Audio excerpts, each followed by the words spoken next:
semuanya.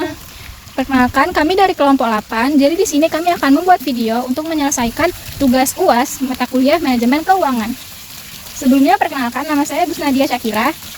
Nama saya Luli Universitas Haji. Nama saya Zaskia Melani Putri. Nama saya Fauzan Rahman.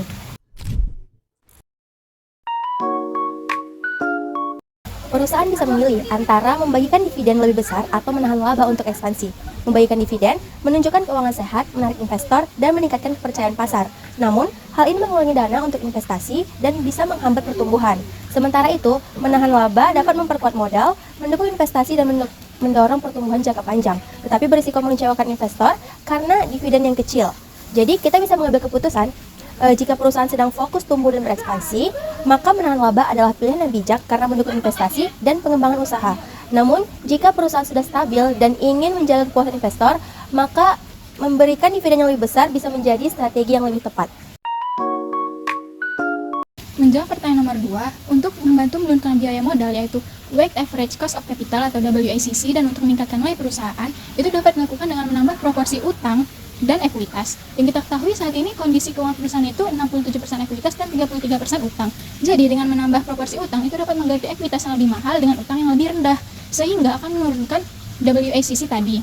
Nah, tapi ada beberapa risiko yang harus kita perhatikan dengan penambahan utang ini. Yang pertama, peningkatan utang itu dapat meningkatkan risiko keuangan perusahaan. Jadi kayak kalau gagal bayar utang itu bisa menyebabkan perusahaannya bangkrut. Terus yang kedua, utang yang berlebihan dapat memicu konflik kepentingan antara pemegang saham dan kreditur.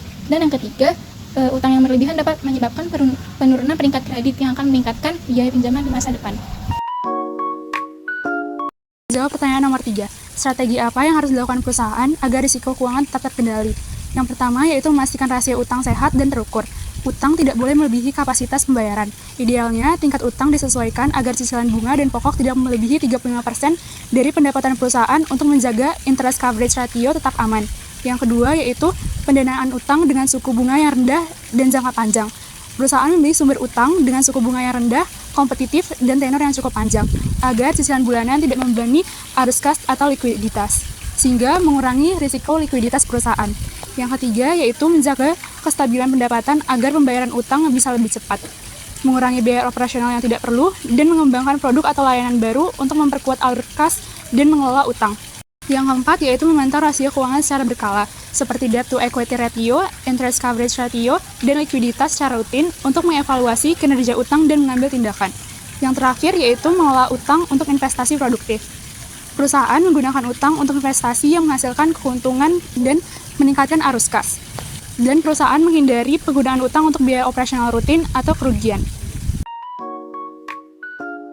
Untuk memastikan kebijakan dividen dan struktur modal yang diambil benar-benar mendukung pertumbuhan dan nilai jangka panjang, ada beberapa indikator utama yaitu yang pertama ada payout ratio, persentase laba yang dibagikan sebagai dividen. Yang kedua ada rasio utang terhadap ekuitas atau debt to equity ratio untuk memantau leverage.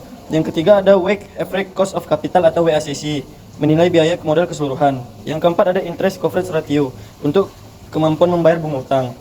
Yang kelima ada return of equity atau ROE dan return of invested capital atau ROIC, efektivitas penggunaan modal.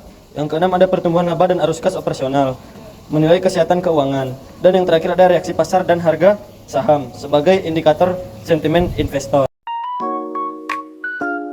Pertama, dari sisi kebijakan dividen kami melihat bahwa saat ini perusahaan memiliki laba bersih sebesar 5 miliar rupiah setiap tahun. Namun dengan adanya rencana ekspansi besar dalam 2 tahun ke depan, kami menyarankan agar laba tersebut ditahan, bukan dibagikan dalam bentuk dividen tambahan.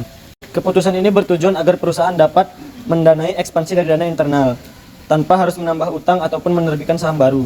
Dengan begitu, perusahaan bisa menjaga kontrol kepemilikan dan menghindari beban bunga. Nah, rekomendasi kedua, terkait struktur modal, saat ini kan komposisinya itu 67% ekuitas dan 33% utang.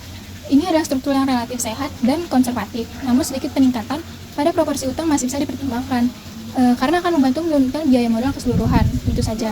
Nah, jadi selama risikonya dikendalikan dengan baik. Jadi rekomendasi ini akan saya jelaskan pada manajemen ataupun kepentingan saham itu dengan cara yang jelas agar mereka percaya. Rekomendasi yang ketiga adalah jika perusahaan ingin menaikkan porsi utang, maka kami merekomendasikan langkah-langkah seperti berikut. Yang pertama yaitu hanya menggunakan utang untuk pembiayaan yang produktif.